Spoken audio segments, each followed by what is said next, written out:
सध्या राजकारणाची स्थिती बघता सत्ता हेच आता केंद्रबिंदू झालेला आहे. मंडळी, महाराष्ट्रात पुन्हा एकदा पक्षांतरांचे वारे जोरदार वाहू लागलेले आहेत. प्रत्येक नेत्याला आता निष्ठा नको तर सत्ता हवी असंच काहीतरी दिसू लागलेलं आहे. या ठिकाणी भरडला जातोय तो सर्वसामान्य त्यांचा कार्यकर्ता. आपला नेता नक्की कोणत्या पक्षाचा आणि आपली विचारधारा काय, हे आता कार्यकर्त्यांपुढे उभा राहिलेला मोठा प्रश्नचिन्ह आहे.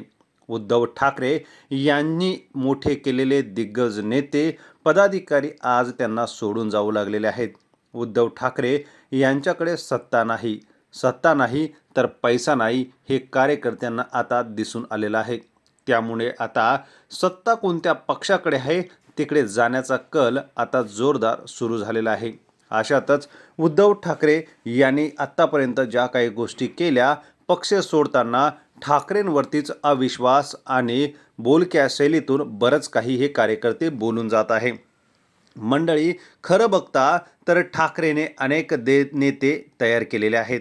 ठाकरे घराण्यातूनच आज जे तयार झालेले नेते ते सत्तेत बसलेले आहेत. त्यांच्या पाठोपाठ आता एक एक कार्यकर्ता, एक एक पदाधिकारी त्यांच्याकडे कसा खेचला जाईल यासाठी सर्वतोपरी प्रयत्न आहेत. कामं अडवून ठेवणे, त्याचबरोबर ती कामाचं टेंडर थांबवणे आणि या प्रशासकीय कामामध्ये गुंतवून ठेवून पोलिसांचा दबाव राजकीय हेतू साधण्यासाठी केला जातोय, हे वारंवार उघड होतंय. यातच भारतीय जनता पक्षाने आता आपला मोर्चा राष्ट्रवादीच्या नंतर शिंदे गटाकडे वळवलेला आहे. ठाकरेंचा पक्ष शिंदेने बळकावला, मात्र आता बरेच नेते आता एकनाथ शिंदेंची साथ सोडण्याच्या तयारीत आहेत. मंडळी, भारतीय जनता पक्ष हा कसा मोठा होईल याच दृष्टिकोनातून सर्वजण प्रयत्न करत आहे. आणि यातच आता देवेंद्र फडणवीस यांचा भारतीय जनता पक्ष, महाराष्ट्रात नेतृत्व असलेले फडणवीस आता आपला पक्ष मोठा करण्याकडे वाटचाल करू लागलेले आहेत. अशातच उद्धव ठाकरे यांचे अनेक जिल्हा प्रमुख एकनाथ शिंदे यांच्याकडे किंवा भाजपकडे जाण्यासाठी उत्सुकता आहेत. बच्चू कडूसारखा नेता, चळवळ संघटना उभी करणारा नेता आज सत्तेसाठी स्वतःचा पक्ष विलीन करावा लागत भाजपच्या सोबत म्हणजे शिंदे गटात जावे लागले. या अगोदरच भावना गवळी या यवतमाळ जिल्ह्यातील एक दबंग नेत्या म्हणून ओळखले जातात.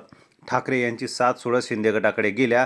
काही दिवसापूर्वीच त्यांच्यावरती भ्रष्टाचाराचे आरोप भारतीय जनता पक्षाने केले होते. मात्र सत्तेसोबत गेल्यानंतर ते आरोप आता सर्व माफ झालेले आहेत. अशातच यवतमाळ जिल्ह्यातून मोठी बातमी येते. सुरेश मापारी हे सभापती, मार्केट कमिटीचे सभापती, बांधकाम समितीचे जिल्हा परिषद अध्यक्ष, बऱ्याच गोष्टी आणि पद भूषवलेले सुरेश मापारी उद्धव ठाकरे यांच्या शिवसेनेचे जिल्हा प्रमुख. ठाकरेंना कुणकुण लागले की पक्ष सोडणार आणि यानंतर थेट आता सुरेश मापारी यवतमाळमधून ठाकरेंची साथ अखेर त्यांनी सोडलेली आहे. आपल्या कार्यकर्त्यांसोबत थेट त्यांनी भारतीय जनता पक्षाचा झेंडा हातात घेतलेला आहे. सुरेश मापारी यांना मातोश्रीचा वरदहस्त असताना ही पद भूषवली. शिवसेनेची ताकद जिल्ह्यामध्ये काय आहे त्यासाठी जिल्हा प्रमुख पद दिलं.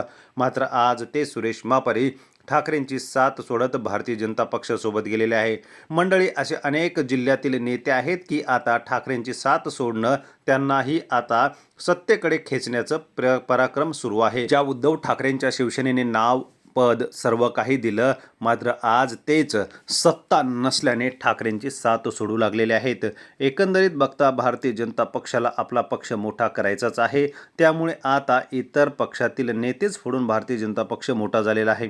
मंडळी, भारतीय जनता पक्षाने ज्यांच्यावरती आरोप केले आज सर्वजण भारतीय पक्षासोबत आहेत. याबाबत आपल्याला काय वाटतं कमेंट करा. चॅनलवर नवीन असाल तर चॅनलला सबस्क्राईब करून व्हिडिओला आवडला तर लाईक करा व कमेंट करा. धन्यवाद. जय महाराष्ट्र.